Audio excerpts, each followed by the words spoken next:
Pak, ada acara lain, mohon maaf, jadi ini sebelum Bapak pergi Pak, izin boleh nggak ini ada resolusi yang disampaikan oleh Pak Kiai Kampung Pak, akan dibacakan Pak Satya, sebentar aja Pak. Ya, silakan Pak, berikut Pak Satya Wibowo, Pak Satya, ya, Satya Widya, saya bacakan. Ya nanti ya. Yang saya hormati Pak Prabowo Subianto selaku calon Presiden Republik Indonesia 2024-2029, izinkan kami untuk membacakan mujadalah Kiai Kampung yang merupakan hasil dari diskusi langsung para Kiai Kampung dengan masyarakat yang paling bawah, Bapak. Kami bergembira tadi dari penjelasan yang Bapak sampaikan sudah banyak setidaknya menjawab dari hasil diskusi dan mujadalah para Kiai Kampung dengan para masyarakatnya. Kami sendiri dari panitia juga melakukan beberapa kali Zoom untuk membahas masalah ini. Izinkan saya membacakan, Pak, tidak lebih dari 2 menit. Bismillahirrahmanirrahim. Assalamualaikum warahmatullahi wabarakatuh. Bahwa sesungguhnya terpenuhinya kebutuhan dasar ialah hak semua warga negara, termasuk warga masyarakat desa.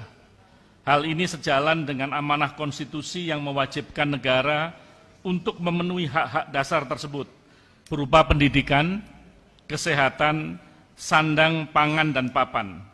Kewajiban ini juga sesuai dengan kaidah usul fiqh tasarruful imam alal rayah manutun bil maslahah, yang berarti kebijakan pemimpin terhadap rakyat harus didasarkan pada pertimbangan kemaslahatan. Namun fakta di lapangan masih jauh dari harapan dan cita-cita luhur yang diamanatkan melalui konstitusi. Kemiskinan, ketimpangan sosial, dan keterbelakangan masih terjadi dalam kehidupan masyarakat, khususnya di pedesaan. Hal ini tidak sesuai dengan prinsip pembangunan yang partisipatoris, berkeadilan, dan berkelanjutan. Perencanaan pembangunan seringkali tidak mencerminkan kebutuhan masyarakat. Mereka hanya dipandang sebelah mata, dipinggirkan, bahkan tidak didengar aspirasinya. Sehingga menjadi permasalahan serius yang mendesak diselesaikan.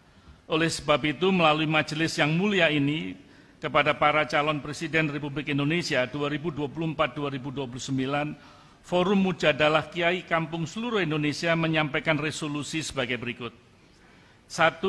Menyatakan keberpihakan, menjamin, dan bertanggung jawab atas terwujudnya sistem pendidikan dan kesejahteraan guru yang manusiawi. Masih banyak guru-guru di pedesaan yang menerima gaji sebesar 70.000 per bulan. Masih banyak lembaga pendidikan, terutama pesantren di desa-desa yang kondisinya sangat memprihatinkan. Untuk itu kami menuntut agar setidaknya 20% dana desa yang diperoleh dari pemerintah pusat harus dipergunakan untuk kesetaraan pendidikan tersebut. Nomor 2, menyatakan keberpihakan, menjamin, dan bertanggung jawab untuk penyelenggaraan pelayanan kesehatan yang setara dimanapun di Indonesia, terutama di pedesaan. Untuk itu diperlukan terbentuknya Bank Kesehatan Desa yang menangani urusan administrasi, sehingga seluruh warga desa akan mendapatkan pelayanan secara langsung dan prima, tanpa harus menghadapi sistem birokrasi yang berbelit-belit. Nomor 3, menyatakan keberpihakan, menjamin, dan bertanggung jawab atas ketersediaan pupuk sesuai kebutuhan petani sepanjang tahun, dengan angka-angka subsidi dan pola distribusi yang transparan. Untuk itu diperlukan terbentuknya Bank Pertanian Desa yang menjamin ketersediaan dana pinjaman bagi pembelian pupuk dan kebutuhan pertanian lainnya tanpa sistem birokrasi perbankan yang menyulitkan petani. Untuk mewujudkan ketiga butir resolusi tersebut, berikut solusinya. Kami menuntut peran kepemimpinan nasional periode 2024-2029 agar mengeksekusi dalam 100 hari pertama masa kepemimpinannya, serta membuka jalur komunikasi dan akses yang konsisten kepada Forum Mujadalah Kiai Kampung seluruh Indonesia. Hal ini dimaksud untuk meningkatkan sinergi dan evaluasi yang akuntabel, berkeadilan, berkelanjutan demi terwujudnya negara Republik Indonesia yang baldatun thayyibatun warabun ghafur, negara sejahtera yang penuh rahmat dan ampunan Tuhan. Wallahul muwaffiq illa al-qamitorik. Wassalamualaikum warahmatullahi wabarakatuh.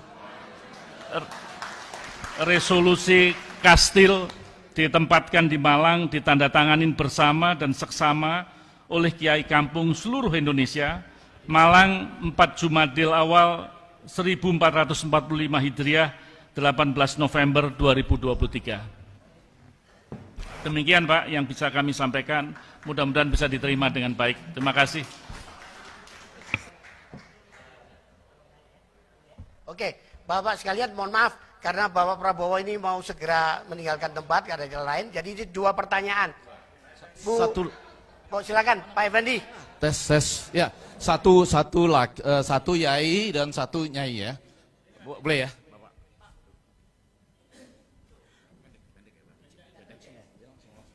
Assalamualaikum warahmatullahi wabarakatuh. Pak Prabowo yang kami hormati, saya langsung ke pertanyaan Pak, karena saya tahu Bapak ada acara lagi di pesantrennya almarhum Kiai Hasyim Musyadi. Ya, saya langsung Pak, saat pemilu ini selalu Kiai Kampung itu hanya menjadi alat kepentingan suara. Ya. Jadi setelah terpilih jarang ingat Pak pada Kiai Kampung, baik yang ngajar di musola, di madrasah, di masjid dan TPA serta pesantren-pesantren yang kecil di pedalaman. Tokoh agama ini di tingkat perdesaan jarang diperhatikan. Jadi kadang-kadang lewat masa idah Pak, lupa. Ini selalu. Tetapi setiap musim pemilu begini dikumpulkan, silaturahim. Maka kami butuh apa solusinya jika Pak Prabowo terpilih nanti di 2024. Terima kasih. Wassalamualaikum warahmatullahi wabarakatuh. Ini setengah katanya, setengah aja, setengah. Oke, terima kasih Pak Prabowo. Saya ingin menanggapi slide yang dari Bapak tadi tentang istilah makan siang di Pompes dan di sekolah. Kami punya pesantren, kami tidak setuju kalau ada santri peserta didik dapat beasiswa, sebenarnya nggak setuju saya. Itu mendidik seakan-akan guru pesantren yang membutuhkan santri, bukan santri yang membutuhkan pesantren. Jadi Bapak, kalau jadi Bapak mau ngasih ikan sama mau ngasih pancing, itu yang penting Pak. Kalau kasih ikan kami tidak butuh, itu menjadikan peserta menjadi nakal. Tapi kalau dikasih pancing, insya Allah nanti apa yang disampaikan Bapak akan berhasil. Ibu satu ya. Assalamualaikum. Ada dua. Pada tadi Pak, dari tadi. Satu. Assalamualaikum warahmatullahi wabarakatuh. Terima kasih. Saya ingin titip beberapa hal Pak, di saat nanti Bapak insya Allah akan terpilih menjadi presiden. Satu, dipermudah regulasi masalah perizinan ekspor. Kenapa? Kalau tadi Bapak paparkan masalah itu tentang nikel dan segala macam, di sini tidak ada Pak. Di sini adanya pohong. Itu bisa diekspor, tapi kita tidak tahu bagaimana regulasi dan perizinannya. Itu aja Pak, terima kasih. Ya, langsung. Jawab. Saya jawab yang terakhir dulu ya. Maksud Ibu apa?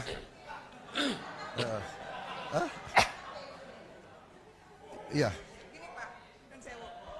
Kalau tadi Bapak paparkan sejauh mana tuh tentang nikel, biji besi dan segala macam Mbak Iya. Kalau di Malang, non sewu, hal itu tidak ada. Yang ada di sini adanya ketela pohon dan lain sebagainya. Itu pun juga bisa menjadi yang diekspor. Tapi kita tidak tahu bagaimana caranya. Jadi regulasinya dipermudah dan pendidikan untuk itu bisa Ya, jadi Bu, Malang kan bagian dari Indonesia. Iya kan? Malang membutuhkan sekolah, membutuhkan rumah sakit, membutuhkan aspal. Memang di Malang nggak ada aspal, aspalnya dari Buton. Jadi kita ini satu kesatuan. Kita satu bangsa dan satu negara. Jadi ini semua adalah untuk membiayai guru-guru yang Bapak tadi mengeluh dan merasakan penghasilan kita kurang. Kan begitu.